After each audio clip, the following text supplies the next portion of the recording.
आज हम आपके साथ एक और हैरान कर देने वाली कहानी पर नजर डालने जा रहे हैं और आज हम बात करने वाले हैं मध्य प्रदेश के शिवपुरी से आई एक ऐसी घटना के बारे में जिसने पूरे परिवार की तस्वीर बदल कर रख दी। ये कहानी है मोहन, राहुल और प्रीति की। यहाँ मोहन और राहुल दो भाई थे। मोहन बड़ा भाई था, उम्र करीब 40 साल। राहुल छोटा भाई था। मोहन ने कभी शादी नहीं की थी। राहुल की शादी प्रीति नाम की एक 25 साल की लड़की से हुई थी। शादी को महज 1 महीना ही हुआ था। यह परिवार शिवपुरी के एक बड़े से बंगले में रहता था। यह बंगला और सारी संपत्ति मोहन ने अपनी मेहनत से बनाई थी। राहुल कुछ भी खरीदने से पहले अपने बड़े भाई मोहन से पूछता था। यहां तक कि प्रीति को भी कोई चीज लेने से पहले वह मोहन की इजाजत लेता था। घर में सास भी रहती थीं, जो अक्सर प्रीति से कहा करती थीं कि तुम दोनों को देखकर शायद मोहन का भी मन कर जाए और वह शादी कर ले। लेकिन मोहन शादी के बारे में सुनना भी नहीं चाहता था। प्रीति ने कई बार उनसे पूछा कि आप शादी क्यों नहीं करते, लेकिन मोहन कोई जवाब नहीं देते थे। घर में सब कुछ ठीक चल रहा था, लेकिन इन्हें क्या पता था कि इसी घर में एक ऐसा सिलसिला शुरू होने वाला है जो पूरे परिवार को तहस नहस कर देगा। शुरुआत होती है तब जब एक दिन अचानक मोहन की तबीयत बहुत ज्यादा खराब हो जाती है। उसे तेज बुखार आता है। डॉक्टर ने जांच करने के बाद बताया कि उसे मलेरिया हुआ है। उसे अस्पताल में भर्ती कराया गया। 4-5 दिन तक मोहन अस्पताल में रहा। इस दौरान राहुल पर ऑफिस की सारी जिम्मेदारी आ गई थी, इसलिए प्रीति ने अपने जेठ मोहन की देखभाल की जिम्मेदारी ले ली। वह रोज मोहन के लिए खाना बनाकर लाती थी, अपने हाथों से खिलाती थी, उनकी सेवा करती थी।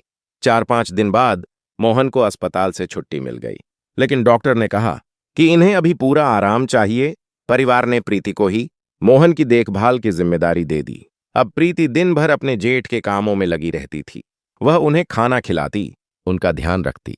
यहां तक कि जब मोहन दोपहर में सोते थे तब भी प्रीति उनके सिराने बैठी रहती थी। एक दिन प्रीति मोहन को दाल का सूप पिला रही थी, तभी उनके मुंह पर दाल लग गई। प्रीति ने अपनी साड़ी के पल्लू से तुरंत पोंछ दिया। ये देखकर मोहन के मन में प्रीति के लिए झुकाव पैदा हो गया। उसे लगने लगा कि प्रीति कितनी अच्छी लड़की है, कितनी अच्छी तरह से उसकी देखभाल कर रही है। धीरे धीरे 1 महीना बीत गया। इस दौरान प्रीति ने अपने जेठ की बहुत अच्छी सेवा की। अब एक दिन घर में कोई और नहीं था। प्रीति खाना लेकर मोहन के पास गई और खाना खिला रही थी। तभी मोहन ने उससे कहा, प्रीति, तुमने मेरी बहुत सेवा की है, तुम क्या चाहती हो, बताओ। प्रीति ने तुरंत मौका देखा और कहा, भाई साहब, मैंने पिछले महीने एक हार देखा था, बहुत पसंद आया था, लेकिन जब मैंने राहुल से कहा तो उसने पैसों के कारण मना कर दिया। मोहन ने तुरंत अपने तकिए के नीचे से क्रेडिट कार्ड निकाला और प्रीति को दे दिया। कहा, तुम वह हार खरीद लाओ, मैं तुम्हें दिला दूंगा। प्रीति बहुत खुश हो गई और उसी शाम वह हार खरीद लाई। लेकिन उसे पता नहीं था कि इस हार के बदले उसका जेठ उससे क्या लेने वाला है। इसी तरह कुछ दिन बीते। एक दिन राहुल ने मोहन से कहा कि उसे एक बड़ा टेंडर मिलने वाला है, उसके लिए 4-5 दिन की मीटिंग के लिए बाहर जाना पड़ेगा। मोहन ने कहा, कोई बात नहीं, तुम जाओ, मैं घर पर हूं। राहुल 4 दिनों के लिए बाहर चला गया। प्रीति की सास बहुत बातूनी थी। वह अक्सर पड़ोसियों के घर गप्पे मारने चली जाती थी। एक दिन सुबह प्रीति नहाकर अपने कमरे से बाहर निकली ही थी कि उसे मोहन की आवाज सुनाई दी। वह समझ गई कि सास बाहर गई हैं। वह तुरंत मोहन के कमरे में गई। मोहन ने उसे गीले बालों में देखा तो उसकी खूबसूरती पर दंग रह गया। प्रीति ने उन्हें खाली पेट की दवा दी। जब वह दवा उठाने के लिए नीचे झुकी तो उसका पल्लू खिसक गया। मोहन का दिल प्रीति के लिए मचल उठा। उसने कहा, प्रीति, तुम खुले बालों में बहुत सुंदर लग रही हो। प्रीति खुश हो गई क्योंकि उसके पति राहुल ने कभी उसकी खूबसूरती की तारीफ नहीं की थी। अब धीरे धीरे प्रीति का भी झुकाव अपने जेठ की ओर होने लगा था। राहुल अक्सर काम के कारण बाहर रहता था। प्रीति को एक आदमी की कमी महसूस होने लगी थी। उसे पता था कि उसकी हर ख्वाहिश, हर पैसों की जरूरत उसका जेठ ही पूरी कर सकता है। एक रात प्रीति अपने कमरे में सोने के लिए लेटी थी। तभी उसे याद आया कि उसने मोहन को दूध नहीं दिया है। वह रसोई से दूध लेकर मोहन के कमरे में गई। मोहन ने उसका हाथ पकड़ा और कहा, जब तक मैं दूध नहीं पी लेता तब तक तुम यहीं बैठी रहो। उस रात प्रीति ने नाइटी पहनी हुई थी। मोहन ने कहा, तुम नाइटी में और भी खूबसूरत लगती हो। प्रीति को यह तारीफ बहुत अच्छी लगी। एक दिन मोहन ने सीधा कह दिया, मुझे तुम्हारी जैसी पत्नी चाहिए। प्रीति खुश हो गई कि शायद अब जेठ जी को शादी की कमी महसूस होने लगी। लेकिन अगले ही पल मोहन ने कहा, मुझे पत्नी के रूप में तुम ही चाहिए। प्रीति ने कहा, भाई साहब, यह कैसे हो सकता है। मोहन ने कहा, क्यों नहीं हो सकता, राहुल तो अक्सर बाहर रहता है, तुम मेरी इच्छाएं पूरी करो और मैं तुम्हारी सारी इच्छाएं पूरी करूंगा। किसी को कुछ पता नहीं चलेगा। अब दिन बीतने लगे। एक दिन सुबह सास पड़ोसियों के घर गप्पे मारने चली गईं। घर में केवल मोहन और प्रीति थे।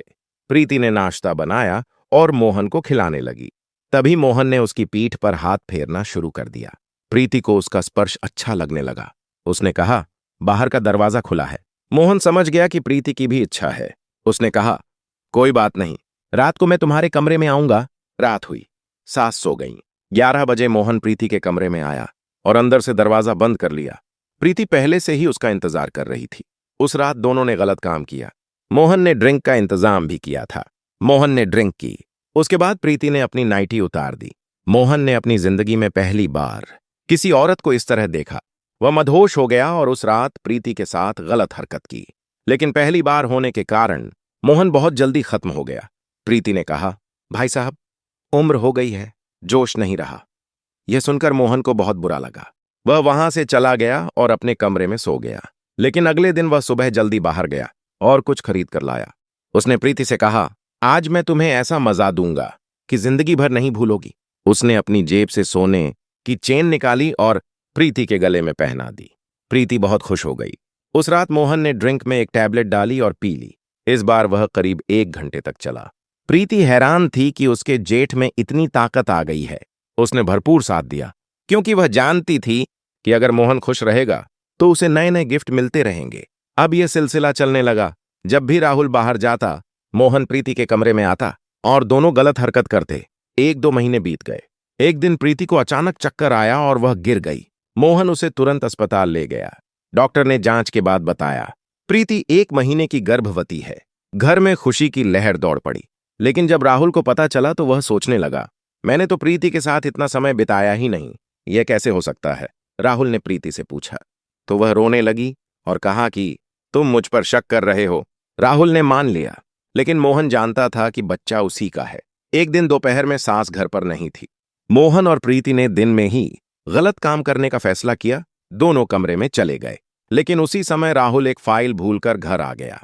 उसने घंटी बजाई, लेकिन कोई नहीं सुन पाया। उसने दरवाजा खोला और कमरे में झांका। उसने अपनी पत्नी को अपने बड़े भाई के साथ देखा। वह दंग रह गया। उसे पूरी कहानी समझ में आ गई, लेकिन उसने कोई प्रतिक्रिया नहीं दी। वह अपनी फाइल लेकर दबे पांव वहां से चला गया। शाम को जब वह प्रीति के कमरे में आया तो उसने कहा, मैंने तुम्हें भाई साहब के साथ करते हुए देख लिया है। प्रीति रोने लगी और बोली, तुम अक्सर बाहर रहते थे। भाई साहब क्या करते, मैं किसको बताती। राहुल ने कहा, कोई बात नहीं, जो तुमने किया गलत नहीं है। प्रीति हैरान रह गई। राहुल ने समझाया, अगर हम भैया के खिलाफ गए तो वह हमें घर से निकाल देंगे, और जो तुम्हारे पेट में बच्चा है वह भी भाई का ही है, इसलिए चुप रहो, सारी संपत्ति हमारी हो जाएगी। प्रीति ने मान लिया। 8-9 महीने बाद प्रीति ने एक बेटे को जन्म दिया। मोहन बहुत खुश हुआ और उसने सारी संपत्ति उस बच्चे के नाम कर दी। राहुल और प्रीति ने एक दूसरे को देखकर मुस्कुराया। उन्होंने सोचा कि यह फैसला अच्छा था, लेकिन यह बात ज्यादा दिन छुपी नहीं रही। एक पड़ोसी महिला को इस रिश्ते की भनक लग गई।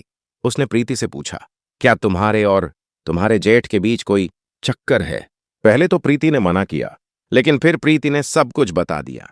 लेकिन वह महिला चुप नहीं रही। उसने यह बात अपने पति को बताई। उसके पति ने अपने दोस्तों को बताया। आग की तरह यह बात आसपास के इलाके में फैल गई। धीरे धीरे मोहन की उम्र 55 साल हो गई और उसकी मृत्यु हो गई। अब सारी संपत्ति पर राहुल, प्रीति और उसका बच्चा राज करने लगे।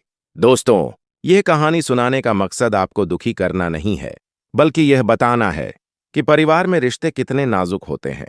एक गलत कदम पूरी जिंदगी बदल सकता है।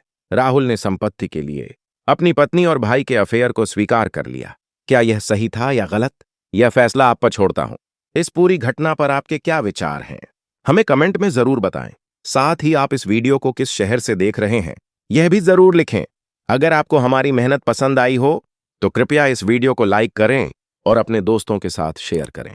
अगर आपने अब तक हमारे चैनल को सब्सक्राइब नहीं किया है तो कृपया अभी सब्सक्राइब कर लें। धन्यवाद।